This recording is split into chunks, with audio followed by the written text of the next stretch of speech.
Welcome back to the SQL 30-day learning series. In the previous session, we covered important concepts that will help you move to the next level. Today, we continue our journey with another essential SQL topic. Let us begin today's session.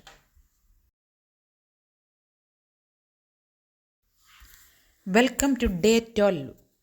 Today, we will learn how to group data using group by and filter aggregated results with having. These tools are essential for creating meaningful reports.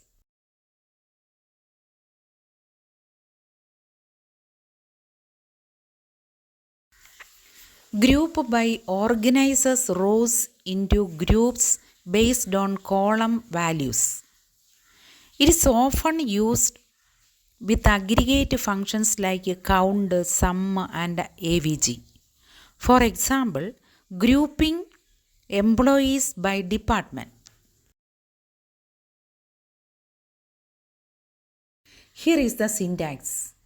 This query groups employees by department and counts how many employees are in each department.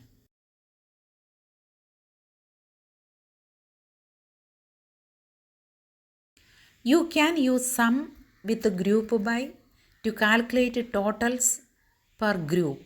For example, this query shows the total salary expense for each department.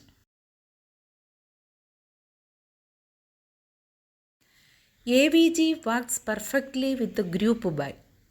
This query calculates the average marks for each class in the students table.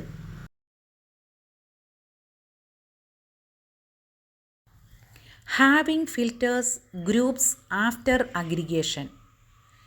It is similar to where, but where filters rows before grouping, while having filters groups after grouping. This query groups employees by department, counts them, and then uses having to show only departments with more than 5 employees. Let us practice. Try counting students per class, showing classes with average marks above 70 and listing departments with the total salary greater than 200,000.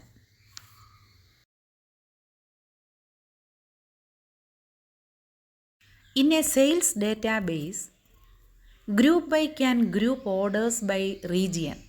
Having can then filter to show only regions with sales greater than 1 million.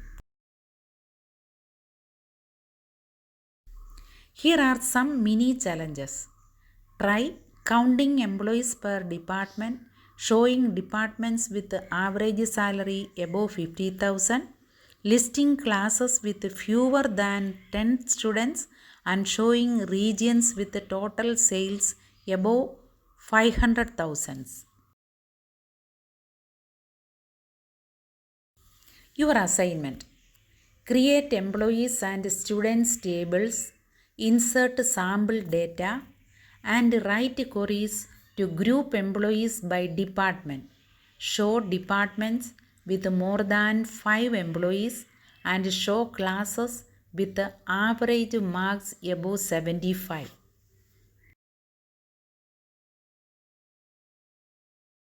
To summarize, group by organizes rows into groups, having filters groups after aggregation, and together they are essential for reporting and analysis.